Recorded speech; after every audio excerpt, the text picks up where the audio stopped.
Bonjour tout le monde. Dans la présente capsule, on va regarder ensemble comment vous pouvez créer des sous-groupes à l'intérieur de votre classe Teams. Avant de commencer, l'option de la création de sous-groupes se trouve juste sur l'application du bureau. Donc, on va cliquer sur l'icône. Première étape, je vais choisir le nombre de classes que j'ai besoin de créer. Ici, vous avez jusqu'à 50 classes. Deuxième étape, c'est le mode de création. Donc, on va choisir automatiquement. Après, on va revenir pour voir manuellement parce qu'il y a une différence entre les deux.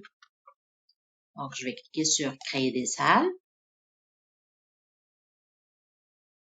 Donc, actuellement, mes salles, elles sont créées, mais elles sont pas actives. Et les étudiants ne les voient pas et ils ne seront pas notifiés. Avant de les ouvrir, je vais aller voir qu'est-ce qu'on a comme menu. Donc, dans les 3 points ici, je peux recréer des salles. Ça veut dire que je peux recommencer à zéro. Comme je peux permettre aux étudiants d'aller directement dans les salles que je vais créer et revenir d'une manière autonome à la salle principale. Prochaine option, attribuer des participants. Ça peut vous aider dans le cas où vous voulez ajouter des étudiants retardataires ou vous voulez faire de la création manuelle. Gérer les salles, ça représente vos salles. Ajouter une salle permet d'ajouter une salle, bien entendu. Et démarrer les salles, ça veut dire je vais ouvrir mes salles et les étudiants vont commencer à aller vers les sous-groupes. Donc, à côté de chaque salle, vous avez un 3 points. Le 3 points vous permet d'ouvrir la salle, renommer la salle ou supprimer la salle. Attention, on peut juste ouvrir des salles quand il y a des étudiants à l'intérieur. Maintenant, comme je viens de créer une 3e salle, est-ce que je peux déplacer un étudiant alors que moi j'ai choisi le mode automatiquement? La réponse est oui.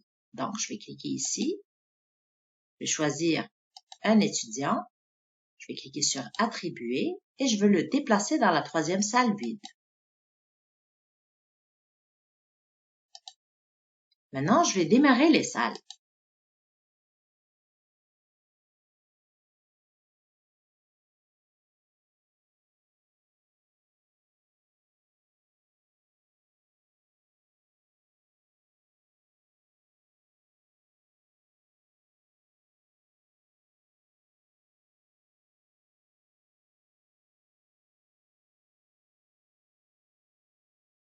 Donc là, mes étudiants, ils étaient déplacés dans les salles.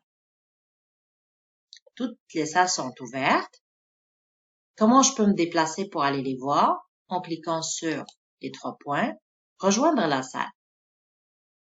Si je veux savoir qu'est-ce qui se passe à l'intérieur de mes salles tout en restant dans la salle principale, je peux toujours aller rentrer dans chaque sous-groupe et démarrer l'enregistrement. Quand je finis, je peux fermer mes groupes, mes sous-groupes, puis quand je vais les fermer, j'ai pas besoin d'aller arrêter l'enregistrement parce que l'enregistrement, il va s'arrêter tout seul. Vous allez avoir des capsules, une capsule plutôt par sous-groupe, et ils vont se retrouver dans votre stream. Maintenant, on a fini de travailler, je vais fermer les salles.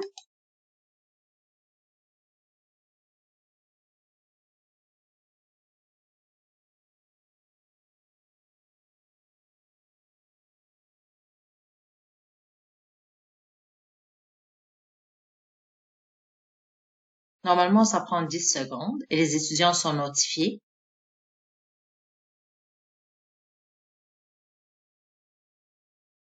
Donc là, les étudiants sont retournés dans la salle principale. Je vais aller cliquer sur les 3 points et recréer des salles pour essayer la deuxième façon de faire. Donc là, je vais choisir manuellement, créer des salles.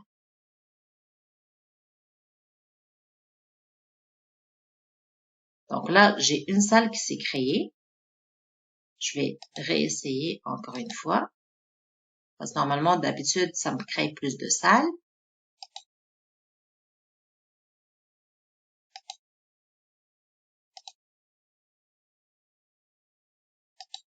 Ici, j'ai pas besoin de faire un nombre. Si je fais pas de nombre, ça va créer une salle. C'est pour ça que ça va créer une salle. Je vais faire 3. Je vais faire manuellement. Donc, c'est ça, parce que j'avais juste cliqué sur redémarrer ou recréer. Quand j'ai fait recréer, j'ai choisi automatiquement manuellement. Donc, ici, ça donne une salle par défaut. C'est pour ça que ça m'a créé une seule salle. Donc, je vais faire 3 manuellement et je vais recréer mes salles. Donc, mes 3 salles, elles sont créées. Elles sont vides. Mes étudiants se trouvent à la même place où je vais trouver mes retardataires. Donc, je vais cliquer sur Attribuer. Ici, j'ai ma liste. Je peux cliquer pour sélectionner tout le monde en même temps, mais comme j'ai besoin de les mettre dans des salles différentes, je vais aller vers une sélection manuelle. Donc, je vais envoyer chaque étudiant dans une salle.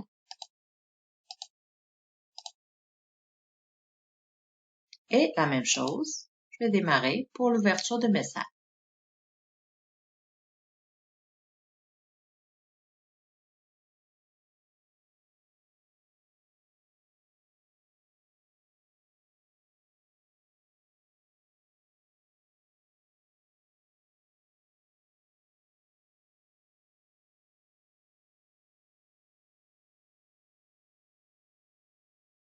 Et voilà, mes salles sont déjà ouvertes. Et je peux tout simplement les fermer pour finir l'exercice. Là, est-ce que quand je reviens avec les étudiants dans la salle principale, est-ce que je peux toujours les faire retourner dans les salles de travail en gardant les mêmes sous-groupes? La réponse est oui. Donc, vous pouvez toujours les regrouper dans la salle principale, ajouter des consignes et les remettre dans les sous-groupes.